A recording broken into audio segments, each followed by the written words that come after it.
We've been drawing this lovely golden retriever over on my Patreon channel recently. And in this video, I thought it'd be really useful to guide you through the process that I used to bring him to life on paper. I'm using mainly Faber-Castell Polychromos pencils and Caran d'Ache Luminance pencils, and I'm drawing on Saunders Waterford hot press paper. Whether you're new to coloured pencils or new to drawing animals, or whether you've been drawing them for a while and just want to brush up on some skills, really hope you find this video useful, and let's get started. So once the eyes are in place, the next step is to start to move away from the eyes, start to build some of the fur around the eyes and start to take it out into the rest of the face. Whenever I'm building fur, I always think of it as if I might be sculpting some clay or carving a block of wood. So I will start with the big, bold pencil strokes, the big blocks of colour, just identifying the shapes, identifying perhaps some values, getting those underlayers in, and then I'll start to refine from there. So I'm going in here with a very light, creamy beige colour pencil to start to get those base layers down. Once some of the base layers are in place, I go back in with a slightly darker pencil to start to pick out some of those shapes, some of those darker values. Also just think about perhaps some of the direction of the fur at the same time. If I need to make an area slightly darker or slightly more saturated, as you can see here, I don't press on any harder with the pencil, but instead I'll go over a couple of layers using light pressure for each layer, but just building up that depth or that intensity of the colour. And that way I can keep the softness coming through the drawing. I plot these dark shapes in with my pencil tipped over quite a lot so that I've got the broadest part of the tip of that pencil going down on the paper, and I find that really useful because it's more like painting with the pencils. I get the broad pencil strokes going down and it feels like it might be more of a watercolor wash than lots of colored pencil strokes going down on the page.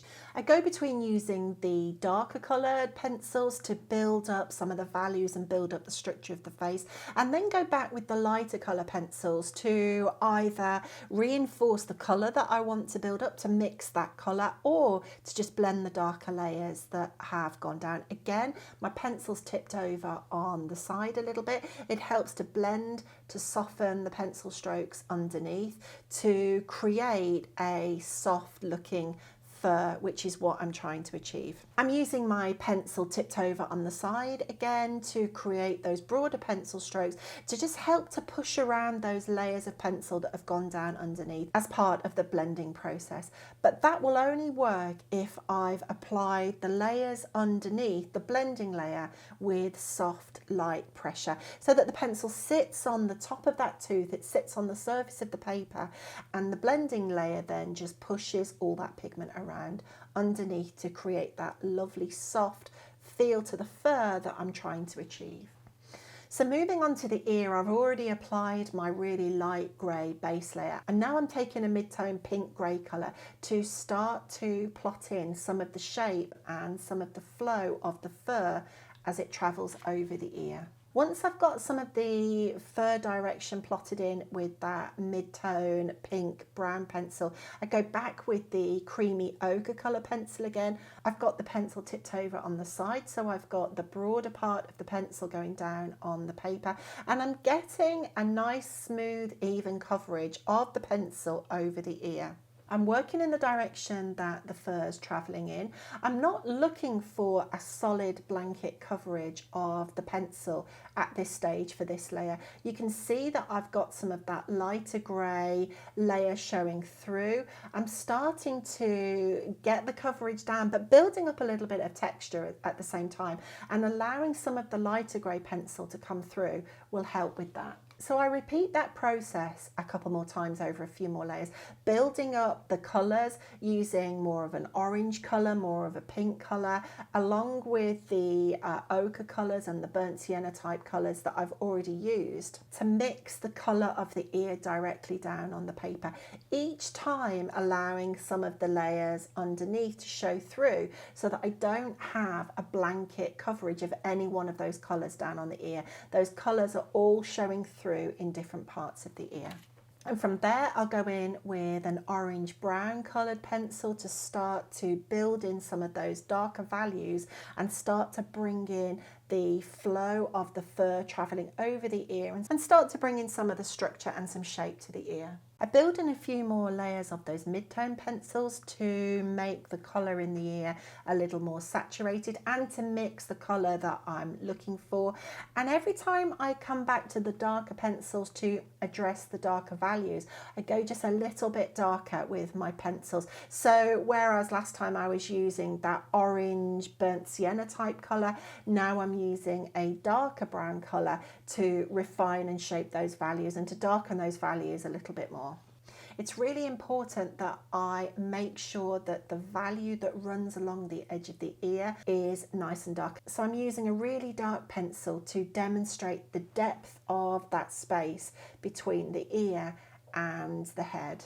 The dog's face is facing towards us, and that can be a little bit more complicated to draw than if the dog was looking out at a 45-degree angle or we were looking at it from the side, for instance. Because as the dog faces us, we've got to be able to build in that perspective and that structure of the face. I'm going in with a lightish ochre colour pencil to start to pick out some of the shadows of the nose and the cheek structure, to build in those shapes and that dimension that I'm looking for to make it look as if his nose is ultimately going to be sitting further forward than his eyes. The shapes are quite subtle, but they are really quite important for building in that perspective. So I'm really paying attention to the reference photograph, observing those shapes, observing those values, and translating them into the drawing. It's at this point that I decide that actually plotting the mouth in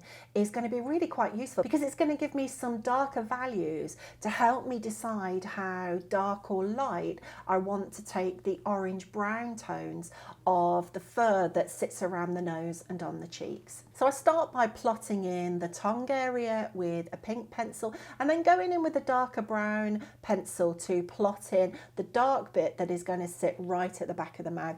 It's very sketchy at this stage. It doesn't have to be perfect. It doesn't even have to be exactly the right colour that I'm going to use ultimately. It's just something to start to get those darker values and start to get those shapes in so that I can get a feel for the drawing as a whole and how the mouth and the cheeks are going to sit in relation to the tongue and the mouth. And adding the mouth in as well also gives me something to work that black and white fur that's coming down from the nose down towards the mouth. So I can start to put that in at this point as well. I use little pencil strokes, just curving around the shape of the face, working from the nose down towards that top lip. And I use the same process for the lower jaw. I use the dark pencils and very small curved pencil strokes to contour over that lower lip to start to build the roundness and the structure of the bottom part of the mouth.